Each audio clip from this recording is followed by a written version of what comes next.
Cole Logan had awoken and begun working long before the alarm went off. He considered it work, even though it was something he did while lying in bed, his eyes closed. It usually took him a good half hour to run through the entire offensive playbook, watching the X's and O's shift around his mind like Scrabble tiles. Years of practice had enabled him to visualize with vivid clarity the pass routes of his primary and secondary receivers, to read shifting defenses and assess the balance of the field. He was about to start in on the no-huddle offensive series when the clock radio sounded. Was brought to you by Hardware Dan's on Jenkins and Mason. Find it all at Hardware Dan's. The time is now 6:30. The local announcer went on to wish everyone a cracking good morning and a happy Halloween. Halloween? So it was. He had forgotten about it until that moment. The holiday was just another thing that had faded into the background over the past few months, when he'd had little time to think about anything other than the X's and O's. We can expect more clouds, with temperatures much cooler than yesterday. Highs in the upper 40s with late afternoon thunderstorms likely to hang around through the evening. Gonna be a sloppy night for football, folks, so remember to bring... Cole clicked off the radio, flung away the sheet, and came up off the mattress on the floor. His knees and ankles creaked as he rose onto his toes and stretched his arms toward the ceiling. He rotated his throwing arm until blood flowed into the gravelly joint. Stepping over strewn gym clothes, he moved to the door and peered across the trailer's narrow hallway. Two sets of feet poked out from beneath a twisted sheet on his mother's bed. A tattoo wrapped around one of the man's ankles. It looked like either a mermaid or a dragon, something with scales. It might have been familiar, but he couldn't be sure. They had all started to look alike lately. Cole hadn't bothered to check the time when his mother and the man had come stumbling in last night.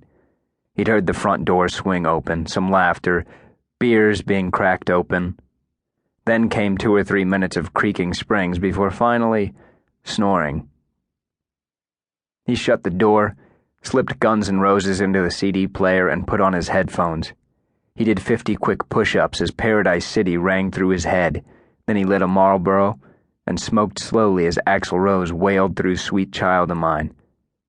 When the song ended and the cigarette was finished, he stopped the CD and threw on the nearest T-shirt and Levi's from the floor. At the dresser, he slipped a silver hoop into his earlobe, then ran gel through his matted black hair. His little visitor came calling right on schedule, scratching at the window beside the dresser. Black Mona's cats never slept in.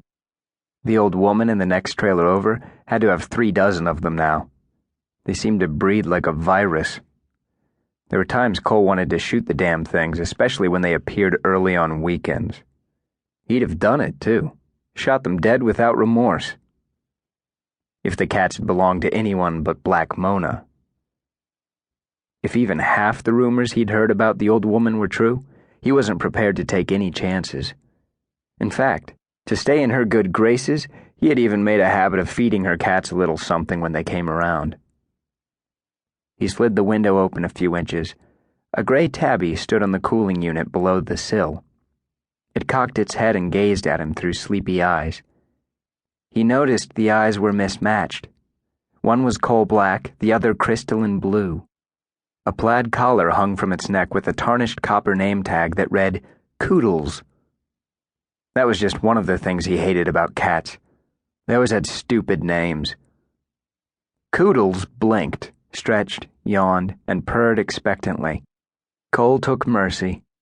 Knowing he would surely come to regret the dependence that would follow, he tossed out what remained of last night's bologna fold-over from the paper plate beside his mattress. The cat tucked in without so much as a sniff of inspection. Cole slid the window closed and checked himself in the mirror. He'd take shit for it from school faculty, but he decided shaving could wait one more day. For fear of waking the sleeping couple across the hall, he decided that brushing his teeth could wait too. He smeared toothpaste over his teeth with an index finger, then grabbed his boots and leather jacket. He tiptoed through the trailer, took a pint carton of milk and a Pop-Tart from the kitchenette, and crept out the front door. The rain-soaked Killington daily was puffed like a sponge on the front step.